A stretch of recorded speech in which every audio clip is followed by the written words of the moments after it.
नमस्कार, उत्तराखंड समाचार में आपका स्वागत है। मैं कंचन नेगी। सबसे पहले मुख्य समाचार। मुख्यमंत्री पुष्कर सिंह धामी ने आज देहरादून में 75 मेधावी विद्यार्थियों को किया सम्मानित। कहा, राज्य में शिक्षा को संवारने के लिए स्मार्ट क्लास, वर्चुअल क्लास और भारत भ्रमण की सौगात दे रही सरकार।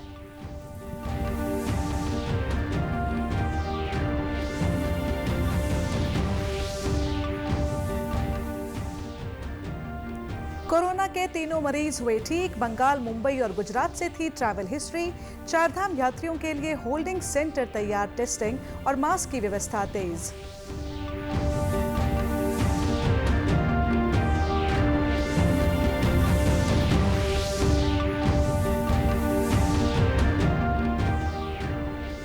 और प्रदेश में 31 मई तक बदला रहेगा मौसम। पहाड़ी जिलों के लिए येलो अलर्ट जारी।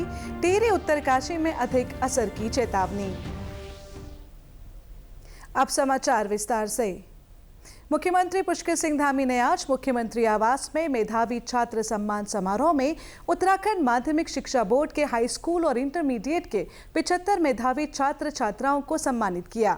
इस अवसर पर मुख्यमंत्री ने कहा कि सम्मानित हो रहे सभी प्रतिभाशाली विद्यार्थी राज्य के उज्जवल भविष्य की नींव हैं। अपने माता पिता, शिक्षकों और विद्यालय के साथ ही इन विद्यार्थियों ने उत्तराखंड का मान भी बढ़ाया है।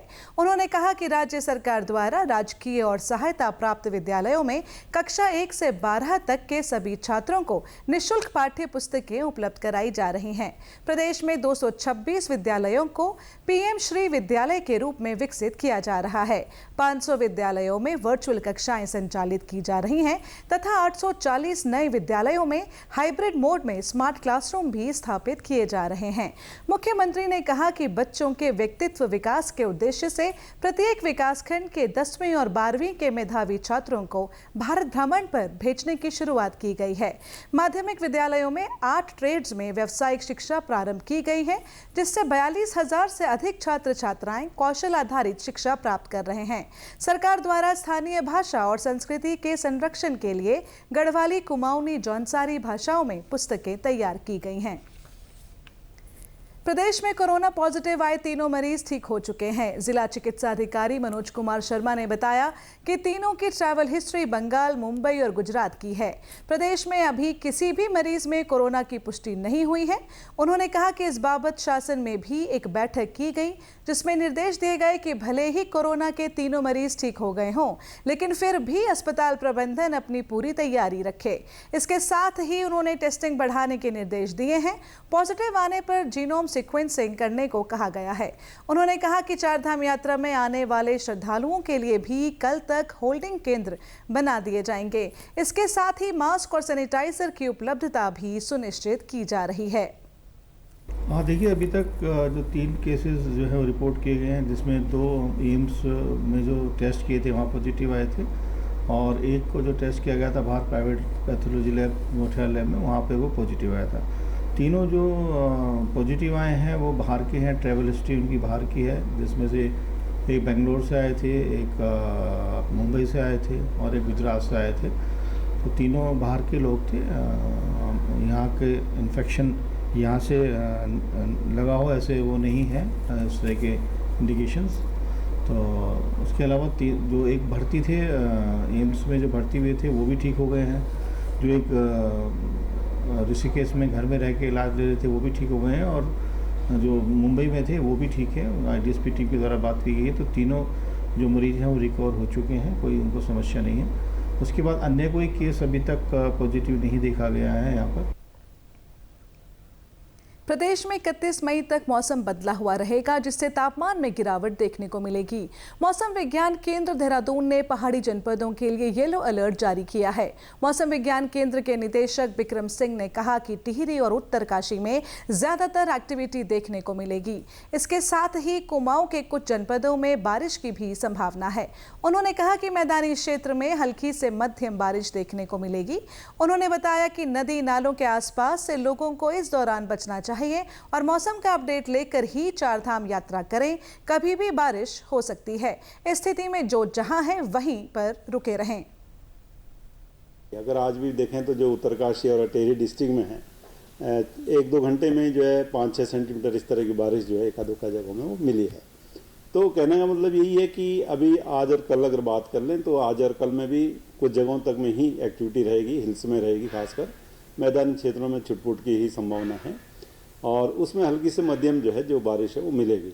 और जो इंटेंस स्पेल है, थंडरस्टॉर्म एक्टिविटी है, तो वो देखने को मिलेंगी। तो इसमें हम यही बोलते हैं कि जब थंडरस्टॉर्म एक्टिविटी कहीं चल रही है तो जो आवागमन कर रहे हैं लोग, चाहे यात्री हैं चाहे वो जो है टूरिस्ट हैं, तो उनको चाहिए कि उस दौरान किसी सेफ जगह पर रुकें और जब एक्टिविटी ख़त्म हो जाती तो आगे वो बढ़ सकते हैं।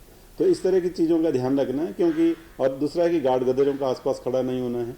एकदम हो सकता है कि उसमें जल स्तर बढ़े और जो है लोग चपेट में फिर आते हैं।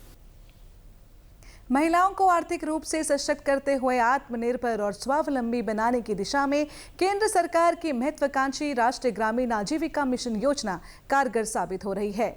NRLM के तहत महिला स्वयं सहायता समूह की महिलाओं को केंद्र और राज्य सरकार की विभिन्न योजनाओं के तहत मटेरियल, मशीनरी और प्रशिक्षण दिया जा रहा है। महिलाएं रजाई, सिलाई, कढ़ाई, बेडशीट और कपड़े के बैग बनाना सीख रही हैं। वहीं समूहों द्वारा बनाए गए उत्पाद के विपणन में सरकार सहयोग कर रही है। मुख्य विकास अधिकारी मनीष कुमार ने बताया कि गदरपुर के रामबाग क्षेत्र की बंगाली समाज की महिलाएं पीढ़ी दर पीढ़ी सिलाई, कढ़ाई आदि कलाओं में आगे रही हैं। उनके इस कला को निखारते हुए आजीविका का माध्यम बनाने में सरकार राष्ट्रीय आजीविका मिशन के तहत एक छत के नीचे मशीन और सामान आदि उपलब्ध करा रही है। जैसा आपने अभी पूछा, हमारे यहाँ गदरपुर में बंगाली समुदाय की महिलाएं हैं और ये बंगाली समाज जो है वो पीढ़ी दर पीढ़ी इनका जो आप हैंड वर्क देखेंगे और ख़ास करके सिलाई बुनाई, इसमें काफ़ी अच्छा इनका एक्सपीरियंस रहा है। पहले ये आउटसोर्स जो कंपनीज थी उनके लिए काम करती थी और इनकी वित्तीय स्थिति जो है उतनी अच्छी नहीं थी। तो हमने इन सभी महिलाओं को स्वयं सहायता ग्रुप्स के माध्यम से, समूह के माध्यम से इनको क्लस्टर्स में जोड़ते हुए इनकी आजीविका के लिए हम लोगों ने इनके लिए ग्रोथ सेंटर स्थापित किया। ये ग्रोथ सेंटर इनके लिए एक इंक्यूबेटर का काम करता है और यहाँ से इनको सुविधाएं जो हैं, जिसमें मटेरियल की सोर्सिंग हो गई, उनका प्रशिक्षण हो गया, मशीनों का उपयोग हो गया और उसके बाद जो एंड प्रोडक्ट आता है उसको बेचने का मार्केटिंग लिंकेज हुआ। ये सारी चीज़ें हम लोग वहाँ पर एक ही छत के नीचे महिलाओं को मुहैया करा रहे हैं।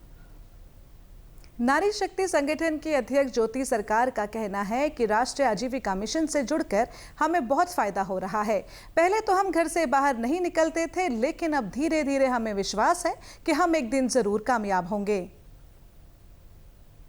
मेरा नाम ज्योति सरकार है, मैं चंदननगर की रहने वाली हूँ और मेरा संगठन का नाम है नारी शक्ति। मैं उसमें अध्यक्ष हूँ और आज हमारा ये जो ग्रुप सेंटर दिए रखी है सरकार ने, हमें बहुत लाभ हुआ। पहले तो हम घर से निकल भी नहीं पाती थी, अब थोड़ा थोड़ा करके सारे लेडीज़ घर से निकल ले रहे हैं और सबका यही विश्वास है कि हम एक दिन कामयाब हो जाएंगे। धन्यवाद। श्री कृष्ण समूह की कोषाध्यक्ष बीना मंडल का कहना है कि हमारे समूह में 102 महिला सदस्य हैं। NRLM के तहत हमें अत्यंत फायदा पहुंच रहा है। हमें विरासत के तौर पर मिली सांस्कृतिक कलाओं का फायदा यहां मिला है। हमें NRLM के तहत कांथा, मधुबनी और एपन आर्ट का प्रशिक्षण भी दिया जा रहा है।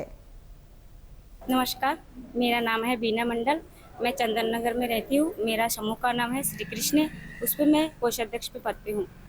ये जो NRLM है, इससे हमें बहुत फ़ायदा हुआ है। हमारे संगठन में 102 महिलाएं जुड़ी हुई है और हम मिलजुल के काम कर रहे हैं। हमने ट्रेनिंग भी ली है और ट्रेनिंग ले रहे हैं। तो जो कांथा आर्ट है, हमारी जो पुरानी कल्चर है, वो बहुत ही अच्छे से हम लोग कर रहे हैं और हमारी उम्मीद है कि हम सारे स्टाफों के साथ बहुत आगे तक जाएंगे। पौड़ी देवप्रयाग मोटर मार्ग पर आज सुबह एक हादसा हुआ। सफदर खाल के पास एक कार अनियंत्रित होकर करीब 300 मीटर गहरी खाई में गिर गई। कार में सवार 5 लोग घायल हो गए हैं। ये कार दिल्ली से गांव पूजा में आ रहे यात्रियों की थी। जैसे ही हादसे की सूचना मिली, स्थानीय प्रशासन और आपातकालीन सेवा 108 मौके पर पहुंची और घायलों को रेस्क्यू कर जिला अस्पताल पौड़ी भेजा गया। कार में 4 महिलाएं और एक पुरुष सवार थे। सभी को हल्की चोटें आई हैं। जिला अस्पताल के चिकित्सक डॉक्टर सुनील कुमार ने बताया कि हमने सभी को ऑब्जर्वेशन में रखा है, घबराने की कोई बात नहीं है। सुबह की घटना है जो कि हमें सवेरे के समय में जो है कुछ ऑल्टो कार से क्या नाम है 5 लोग थे, जिसमें 4 लेडीज थी और एक ड्राइविंग जो कर रहे थे वो मेल थे। तो ये गाड़ी वहाँ पे गिरी है। इसमें जो है क्या नाम है, बहुत ज़्यादा ऐसी इंजरी किसी को हुई नहीं है, हल्की फुल्की चोटी लगी है, लेकिन फिर भी ऑब्जर्वेशन में हमने रखा हुआ है इनको, जिसमें से एक लेडी हैं जो जिनका सीटी वगैरह भी करा रहे हैं कि हो सकता है कि अगर हमारे डॉक्टर इस पर अगर बोलते हैं रेफ़र की तो ही बाद में कि रेफ़र के लिए करेंगे, नहीं तो वैसे पेशेंट ठीक है। इसी के साथ अभी तक के समाचार समाप्त हुए। दूरदर्शन समाचारों से जुड़े रहें। मिलते हैं फिर शाम 6:30 बजे के बुलेटिन में। नमस्कार।